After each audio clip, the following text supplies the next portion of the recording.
বগুড়ার শাহজাহানপুর হাটে অবৈধভাবে খাজনা আদায়ের অভিযোগে ইজারাদার ও তার 4 সহযোগীকে পিটিয়ে আহত করেছেন স্থানীয় ব্যবসায়ীরা। শুক্রবার রাত 10টার দিকে উপজেলার আড়িয়া ইউনিয়নের মানিকদ্বীপা সোনালী বাজার এলাকায় এই ঘটনা ঘটে। স্থানীয়দের দাবি, মানিকদ্বীপার সোনালী বাজার হাটের ইজারাদার শাহাদাত হোসেন হাটের বাহিরে গাড়ি আটকে আলু ব্যবসায়ীদের থেকে অবৈধভাবে খাজনা দাবি করেন। এ নিয়ে শুরু হয় বাকবিতণ্ডা। এক পর্যায়ে স্থানীয় আলু ব্যবসায়ী ও কৃষকরা ক্ষুব্ধ হয়ে শাহাদাতের প্রাইভেট কারে হামলা চালায়। শাহাদাত ও তার 4 সহযোগী আহত হয়। খবর পেয়ে থানা পুলিশ এসে পরিস্থিতি নিয়ন্ত্রণে আনে।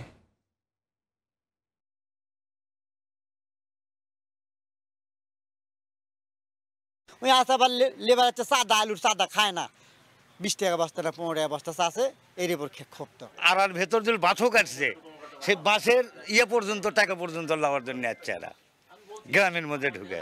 আলুর দাম যদি এখন 8 টাকা নেয়, যদি এখানে সাদা দিতে হয় তাহলে ওখান থেকে 1 টাকা আরো কৃষকের কমে গেল, তাহলে কৃষক এই কারণে ক্ষিপ্ত হয়ে গেছে এদের উপর।